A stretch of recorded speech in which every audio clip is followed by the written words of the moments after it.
1월 13일 수요일 우리에게 주시는 하나님의 말씀은 누가복음 5장 12절에서 26절까지의 말씀입니다. 진정한 회복이란 제목으로 말씀의 은혜를 같이 나누겠습니다. 소화는 위가 아니라 마음이 한다라는 말이 있습니다. 참 맞는 말이라고 생각이 됩니다. 분명히 물리적이고 화학적인 소화 기능은 위가 담당합니다.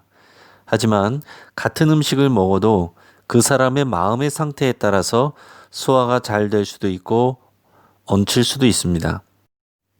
예를 들어서 사랑하는 사람과 함께하는 식사는 라면 하나를 끓여 먹어도 맛있고 소화도 잘 됩니다. 반대로 고급 레스토랑에서 비싼 음식을 먹는데 자기 앞에 원수가 앉아 있다면 하나도 소화가 안 될 것입니다. 인간은 육체적인 존재만으로 이해될 수 없습니다. 인간에게는 마음이 있어요.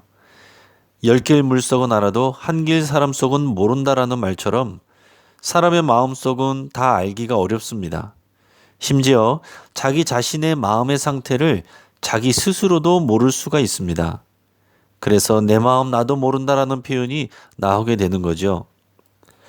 대부분의 마음의 병은 관계에서 옵니다. 인간은 관계적인 존재이고 또한 사회적인 존재입니다. 미운 사람이 있거나 나를 미워하는 사람이 있다면 좋은 환경에 있어도 그 사람의 마음은 병들기가 쉽습니다. 어제 뉴스에서는 성동구청의 한 직원이 광진대교에서 투신 자살한 사건을 보도했습니다.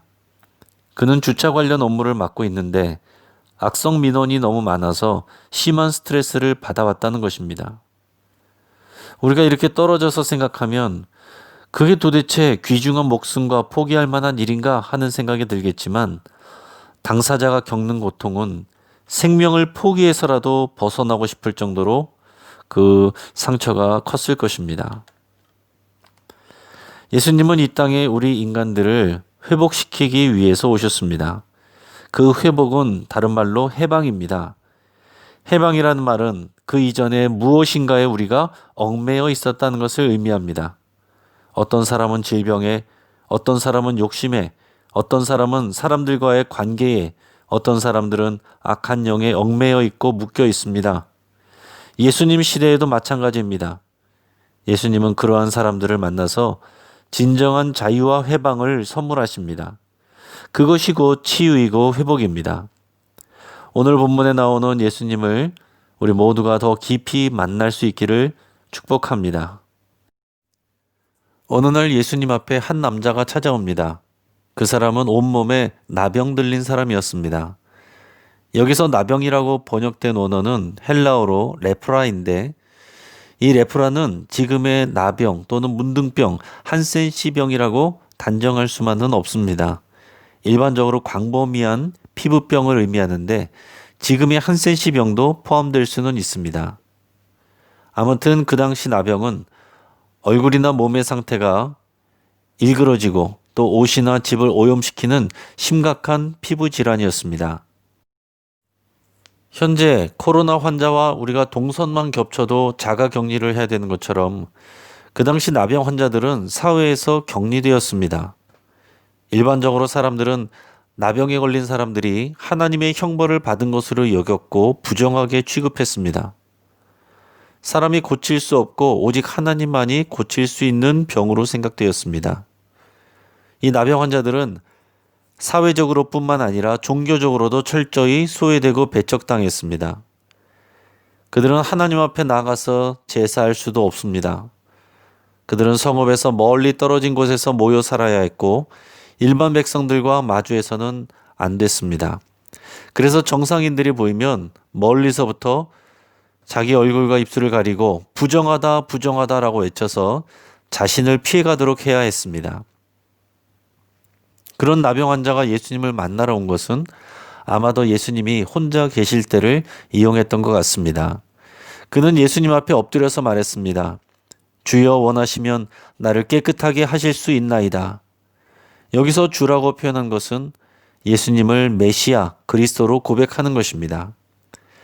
그러자 예수님은 손을 내밀어서 그에게 대시면서 내가 원하노니 깨끗함을 받으라 라고 하셨습니다.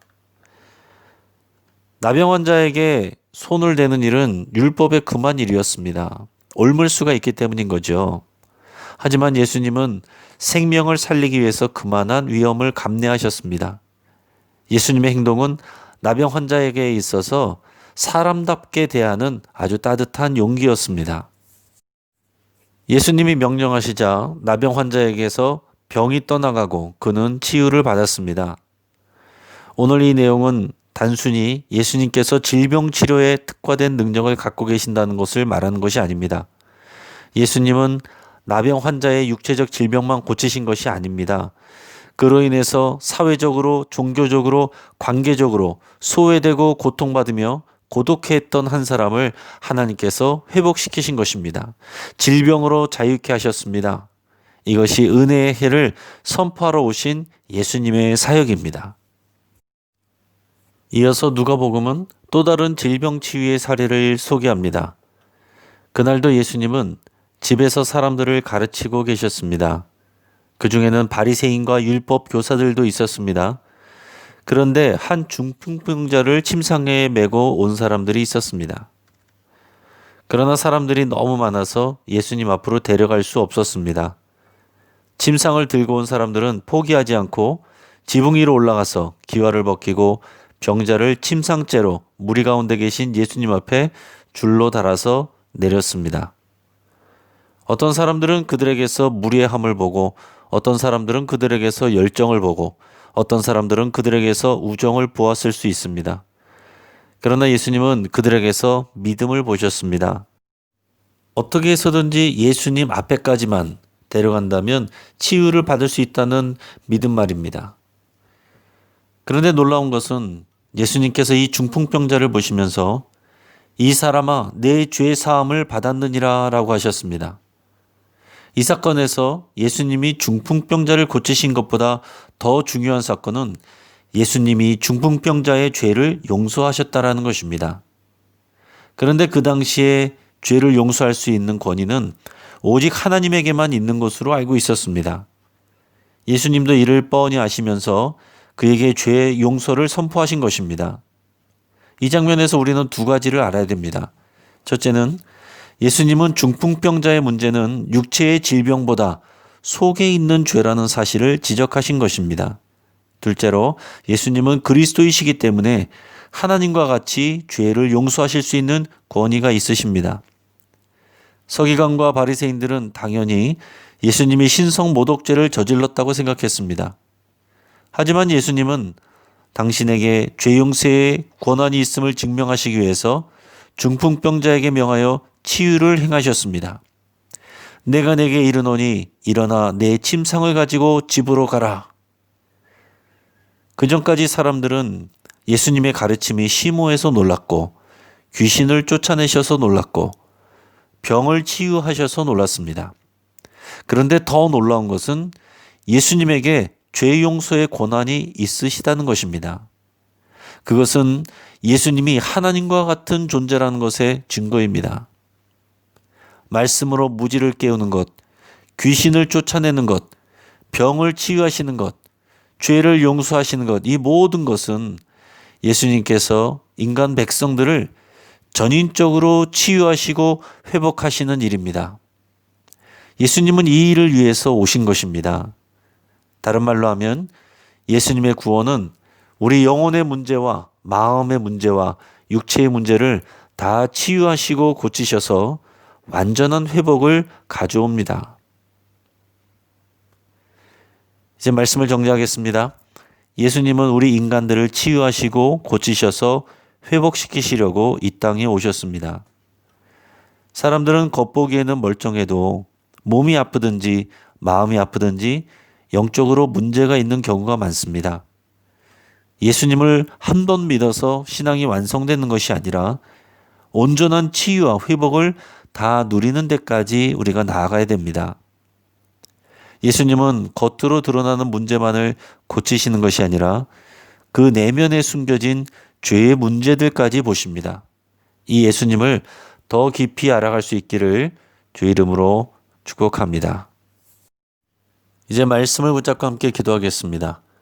우리 마음에 숨겨진 아픔과 상처와 문제들을 다 예수님께 고백하며 기도하겠습니다.